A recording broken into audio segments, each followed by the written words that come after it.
AK-47s, RPGs, and bamboo traps. These were the weapons used by Vietnamese infantry to fight and win the war.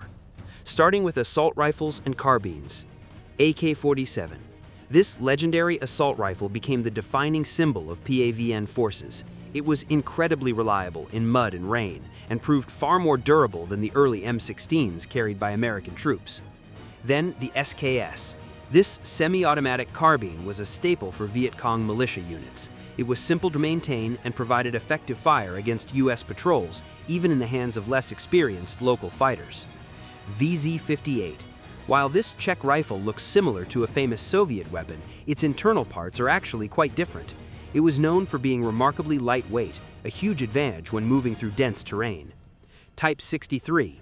This Chinese rifle combined the best features of several different designs. It allowed more controlled fire and included a unique bolt hold-open mechanism that made reloading much faster during firefights. Next, the AMD-65. This Hungarian variant featured a short barrel and a side-folding metal stock. It was built for mobility, making it ideal for specialized units and fighting in very tight spaces. VZ-52. An early Czech rifle that originally used a unique 7.62 by 45mm cartridge. Many were later modified to use more standard ammunition to keep field logistics simple. Next, the STG-44, a true piece of history that found its way into the jungle. As the world's first true assault rifle, it still delivered strong firepower and remained reliable decades after its original design. Now, let's move on to submachine guns. K50M. A local modification of a Soviet design. This weapon was built specifically for jungle warfare against U.S. patrols. Its shortened barrel and wire stock made it perfect for fast ambush attacks. PPSH-41. This Soviet weapon was famous for its extremely high rate of fire. With a large drum magazine, it could unleash a massive amount of rounds in just seconds during a jungle ambush. PPS-43. A rugged and compact weapon made mostly from stamped steel. It was widely praised for being lightweight and easy to carry on long treks through the mountains to intercept U.S. transport convoys. M59x57, a Yugoslavian submachine gun that shared many features with Soviet designs. It was a solid and dependable choice for close-range combat and easy for soldiers to keep in working condition. M56. This Yugoslavian weapon was inspired by German designs from the Second World War. It used a distinctive long magazine and offered a folding stock that made it easier to conceal. SA-23, a clever Czech submachine gun that used a telescoping bolt to keep the overall length very short. It was advanced for its time and offered excellent balance during firing. VZ-61. This tiny machine pistol was designed for personal defense. It was small enough to fit in a holster, but could unleash a rapid burst of fire if the user suddenly found themselves in a close encounter. PM63RAK, a Polish machine pistol with a very unique sliding mechanism. It was used by tank crews and special units who needed a very compact weapon that could still deliver automatic fire. Next, the MP40. This iconic German weapon was often supplied as military aid. Its low recoil and steady rate of fire made it very effective in urban fighting and jungle skirmishes against well-equipped U.S. troops.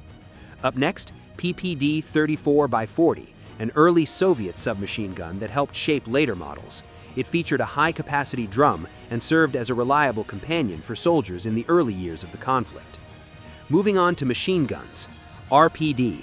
This light machine gun was the backbone of squad-level fire support. It was fed from a 100-round belt stored in a drum, allowing steady suppressive fire against advancing American platoons. Now, the RPK, a strengthened version of the standard AK rifle with a longer and heavier barrel.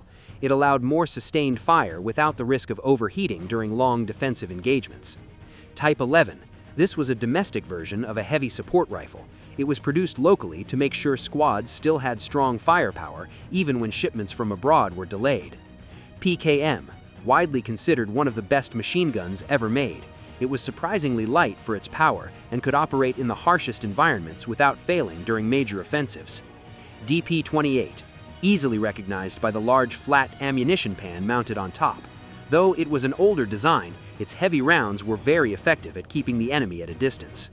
RP-46, a modified machine gun that used a belt feed system instead of the older pan magazines. This allowed the gunner to fire for much longer periods before needing to reload. SG-43, a heavy machine gun often mounted on wheels or a tripod. It was mainly used to defend fixed positions and could fire thousands of rounds during extended engagements. VZ-59, a versatile Czech machine gun that could be used in both light and heavy roles. It featured a unique design where the pistol grip was used to control the weapon more effectively. DSHK, this massive heavy machine gun fired powerful rounds designed to tear through armor. It became a primary weapon for downing U.S. helicopters and stopping light vehicles in their tracks. ZPU-1, this single-barrel anti-aircraft gun was often hidden deep in the jungle.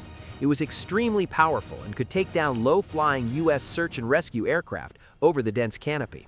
MG-34, a precise and fast-firing German machine gun from the Second World War. Its high quality and reliability made it a formidable defensive tool even many years later. MG-42, known for its terrifyingly high rate of fire. This weapon could pin down entire platoons, and the sound of its fire was unmistakable and feared by anyone on the receiving end. Moving on to bolt-action and sniper rifles. Mosin Nagant, a rugged bolt-action rifle that had been in use for decades. It was valued for its simplicity and its powerful cartridge, capable of reaching targets far across the valley from hidden positions. SVD Dragunov, a dedicated marksman rifle built for extreme accuracy. It allowed North Vietnamese snipers to pick off U.S. officers and high-value targets from great distances with deadly precision. Next, the Mosin Nagant PU sniper rifle, a classic bolt-action rifle equipped with a 3.5 power optical scope. It was used by many skilled marksmen to harass enemy patrols from concealed positions. Now, the Kar-98K, the standard German rifle from World War II. These were often supplied as aid and were valued for their legendary accuracy and extremely strong bolt action. Now, let's look at handguns. TT-33, a flat and compact Soviet pistol that was very easy for officers to carry. It fired a high-velocity round that was surprisingly effective at penetrating the flak jackets worn by American personnel. Makarov PM, a small and simple sidearm known for its reliability in the field. Its compact size made it a perfect choice for pilots and officers who needed a backup weapon during intense close-quarter skirmishes. Stechkin APS. This large pistol had the rare ability to fire in full auto. It often came with a wooden holster that could be attached to the back and used as a shoulder stock. Nagant M1895, a unique revolver with a special gas seal system. This allowed it to be used effectively with a suppressor, making it a favorite for quiet nighttime operations. Type 67 pistol, a specialized Chinese handgun designed with an integrated silencer. It was an essential tool for scouts and special forces who needed to take out sentries without being heard. C96. This vintage semi-automatic weapon was famous for its broom handle grip. Despite its age, it remained a functional and effective weapon throughout the long years of fighting. Next up, anti-tank and support weapons. RPG-2, a simple and portable rocket launcher that gave infantry a way to fight back against bunkers. It was easy to use and very effective at close range. Next, the RPG-7, the most iconic anti-tank weapon of the war. The B-41 provided the range and accuracy needed to destroy U.S. bunkers and remained a constant threat to American armored columns. B-10, an 82mm recoilless rifle that could be broken down and carried by hand. It provided heavy direct fire support to help local forces overcome fortified U.S. bases and sandbagged outposts. B-11, a larger 107mm recoilless rifle used against the most difficult targets. It required a large crew to operate but could destroy almost any bunker it hit. SPG-9, a tripod-mounted recoilless gun that fired specialized fin-stabilized rounds. It was very accurate and could engage enemy positions from a safer distance. LPO-50. This Soviet flamethrower used pressurized tanks to blast fire at enemy targets. It was a terrifying weapon, mainly used for clearing U.S. defensive positions and reinforced perimeter bunkers. SA-7 Grail. This heat-seeking missile system changed the war in the air. It forced U.S. pilots to fly much more defensively to avoid being targeted by hidden ground teams. AT-3 Sagar, a high-tech wire-guided missile that allowed an operator to steer the rocket in flight. It was a high-tech solution for taking out heavy armor on the battlefield. Let's move on to explosives and mines. F-1 grenade, a heavy fragmentation grenade with a thick-ribbed body. It was designed to break into many sharp pieces, creating a deadly radius for anyone caught nearby. RGD-5, a more modern offensive grenade with a smooth shell. It was lighter and could be thrown farther, making it ideal for attacking U.S. trenches and foxholes during sudden nighttime assaults.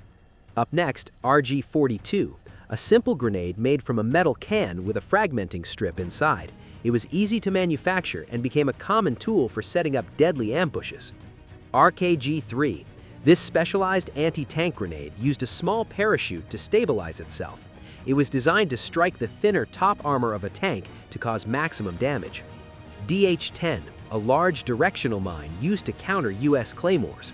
Packed with explosives and metal fragments, it was designed to wipe out infantry and convoys along narrow jungle roads. Then Mean Mine, a locally produced explosive device made with great ingenuity. These traps were often hidden in the brush and caused serious psychological stress for patrolling troops. MD-82, a small plastic anti-personnel mine that was nearly impossible to detect. It was designed to disable a soldier's ability to walk, slowing down entire units and draining morale on the trail.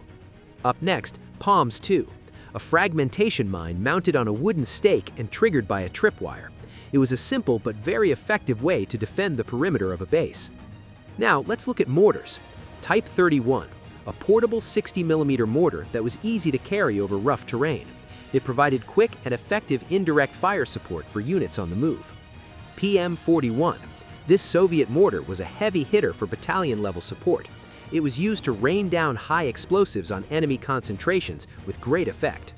PM-43, an improved heavy mortar with a better design for sustained firing. It was capable of launching many shells per minute to support major infantry assaults. Finally, we have indigenous weapons.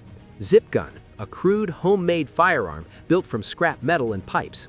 These weapons showed the incredible resourcefulness of local fighters who had to improvise to stand a chance against U.S. firepower. Punji stake, hidden bamboo spikes designed to pierce the boots of U.S. patrols. This simple psychological weapon was often coated in waste to cause severe infections and slow down U.S. units. Bamboo mace, a brutal jungle trap designed to stop U.S. squads. When a tripwire was pulled, it would swing down with enough force to crush or impale any soldier caught in its path.